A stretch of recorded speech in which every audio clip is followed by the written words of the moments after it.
In the Gambian capital Banjul, witnesses say soldiers linked to the presidential guard were involved. The AFP news agency is quoting diplomatic sources say a military coup was foiled. Long-term President Yahya Jammeh is out of the country visiting France. 2 Albanian seamen have been killed trying to salvage a Greek ferry. The vessel caught fire in the Adriatic Sea on Sunday, prompting a 36-hour rescue operation.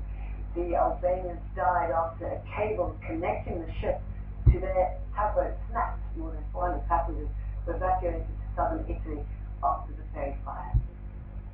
Pakistani police have rearrested the main suspect of the 2008 Mumbai attacks on Monday. Court suspended Zakiur Rahman Luxi's detention order for allegedly planning and carrying out the attack, citing a lack of evidence. But before he was free from jail, police arrested him on Tuesday on another case. In the Philippines, flash floods and landslides triggered by a tropical storm have killed at least 29 people. Tropical storm Jani dumped heavy rains on the southern Mindanao Island on Monday, destroying bridges and highways. Thousands of residents were forced to seek shelter at evacuation centers. Those are the headlines. The news continues here on Al Jazeera Inside Story.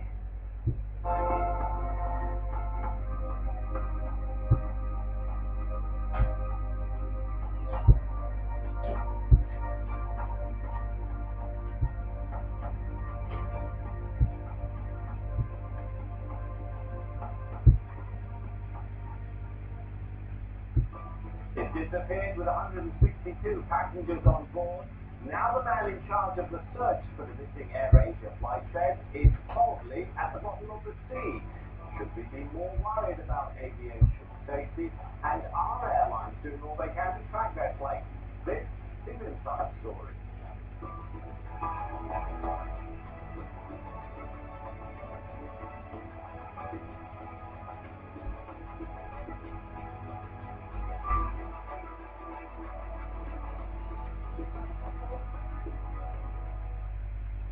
Hello, welcome to the show. I'm Tammy Zaydan. The fate of AirAsia flight QZ8501 once again raising concern about the commercial aviation industry. Well, the plane disappeared on Sunday after it took off from the Indonesian city of Surabaya on its way to Singapore.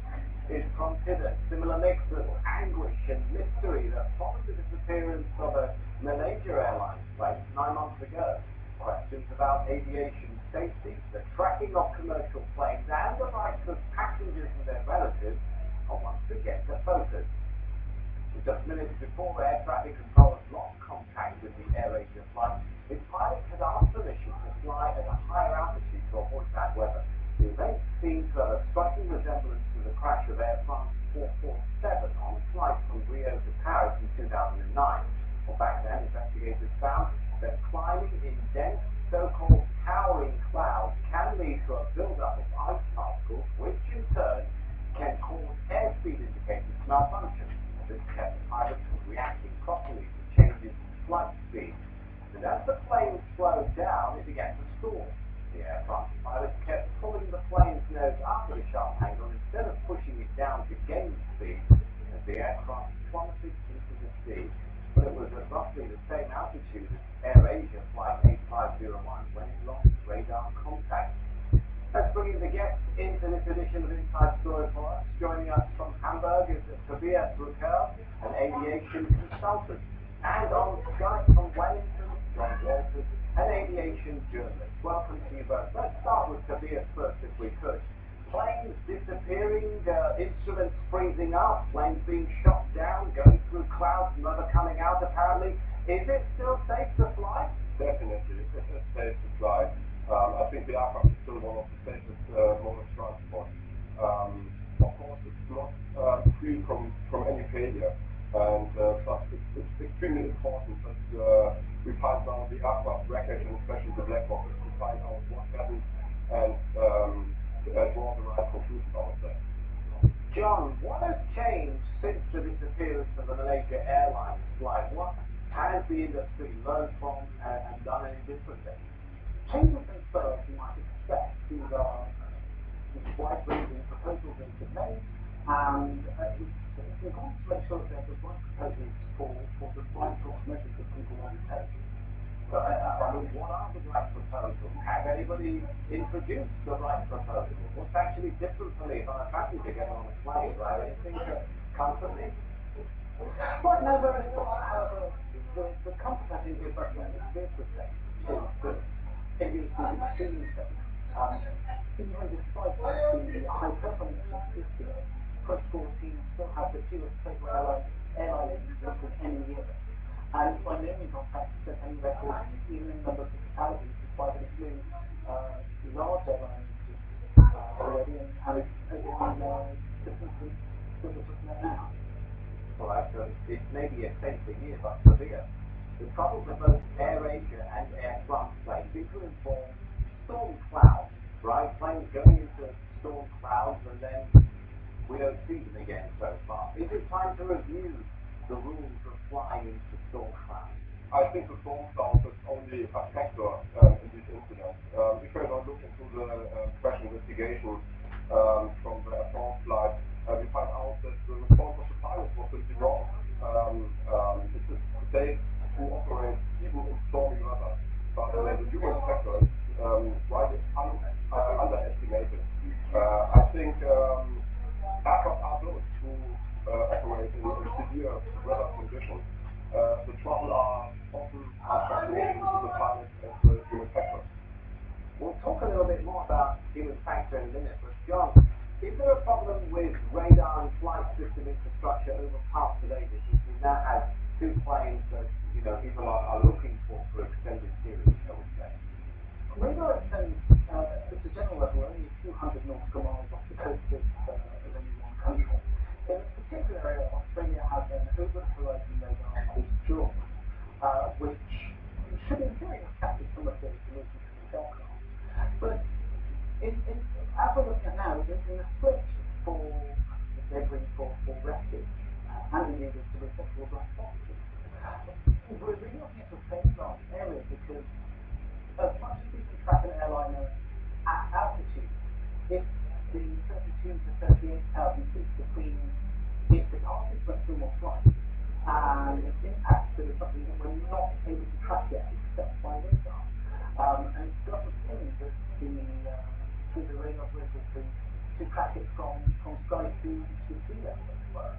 But John, I mean, aside of tracking, which we will want to talk about in a minute, what I mean is, it does make a difference what part of the world you fly over, correct? When it comes to how fast ground systems are, whether it's radar, ground control technology they have. Is that not correct, John? I mean, yes and no. I mean, this area of the world is very highly trapped by airlines and has some fairly advanced infrastructure that perhaps you're not really used to the situation you might not expect. There's a lot of radar around. In the last few years, more has been installed and more effective radar has been installed. But it doesn't seem to me like there is any sort of accusation that Indonesia's airspace is controlled by less capable radar than anyone else. All right, Brian, how much of a difference does it make what airline you're flying when it comes to flight emergency procedures? How strict flight rules are and how they're observed? Does that depend on the airline, the country that you're flying a carrier of? Well, of course there are airlines which have a better training and other ones which are, let's say, less trained. But as a normal passenger, it's impossible to find out. So you simply have to trust an airline you're choosing. Of course, the large carriers are more capable to do extra training for pilots for some situations. There are some smaller carriers in parts of the world where this is not happening. So have a look into Africa, some parts of Asia, some parts of South America. There are, of course, smaller airlines. But Asia or Malaysian airlines are not small airlines. These are airlines which have high, very high safety standards. And the thing why now this incident or accident happened, that is what we have to find out of. I mean, what about the questions of the type of plane that one flies? I mean, obviously these are factors that make a difference to one's flight safety, Tobias. I mean, how much research, though, should a passenger be expected to do these days before you get on a plane? I think the usual passenger has not really a chance to get this information and to find out. We are now talking about an A320. That is one of the most built airliners in the world. More than 5,000 are flying around. And if you have a look into the safety record of the A320-Type or the whole line of aircraft, the 380s and 321s, you find out that it's a very, very safe aircraft. And that most accidents have nothing to do with the type of aircraft or how advanced it is. But it has to do with the human factor. Hi, Sarah. Well, we did mention, John mentioned there, in fact, the issue of tracking a plane, which begs the question, how exactly do you track a plane? Well, air traffic controllers monitor the skies using two types of radar, primary and secondary. Primary radar is the most basic type. It gives air traffic controllers an approximate position of the aircraft. Secondary radar is a bit more advanced. It uses transponders on the plane to transmit data, including the plane's speed and direction, back to air traffic controllers. But once the plane is some 250 kilometers out to sea, radar coverage fades. Pilots keep in touch using high-frequency radio. Now, some planes now use the Aircraft Communications Addressing and Enforcement System, or ACARS. That sends data on aircraft performance back to the carrier and manufacturer through radio or satellite. The line of communication between ACARS and satellites is constant. The question is, I guess, why don't planes use GPS technology? Many of us have it on our phones. In fact, planes do use GPS to show their position on the map, but that data is not usually shared with air traffic control, largely because we're told it would be too expensive and too hard to justify. That's because incidents like this are still incredibly rare. John, that still doesn't answer, I guess, the question in my head, which is, how can it be considered too expensive to have a system to track planes with GPS, and yet it's not considered too expensive to have a system that can track everybody's smartphones by GPS? Well, I think that there are these two different things. You can certainly never track an aircraft at cruise level fairly easily. The ADS-B system, which in the US is part of the FAA's next-gen traffic control system, which is coming into play as we speak. That system is essentially a GPS box on the plane, which then connects via unified connectivity to a satellite, and essentially says, here I am. Now, the question I think that's important to ask is, in terms of all the safety ingredients we would make an aircraft, is this the one that will save the most lives? Is this the one that will prevent passengers from being injured? And is this one that will improve safety across the board? The jury is in many ways still out on it. And I think it's important to note that in this discussion.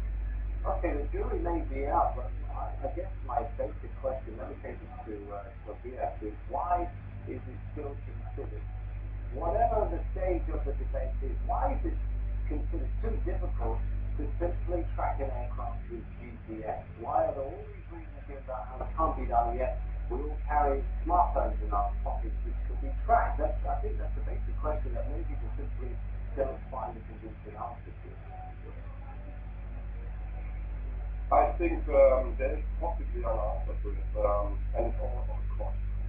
That's the hard reality. I think we have also other industries where not possibly airliners, but also insurers simply calculate what is cheaper. That sounds very rude, but that's the reality. So as long as it's cheaper to pay for an accident, like a disappearance of an aircraft, I think most airlines will choose for that option, even if they don't like it, instead of installing very costly locators on the aircraft, either GPS-based or other modes of technique.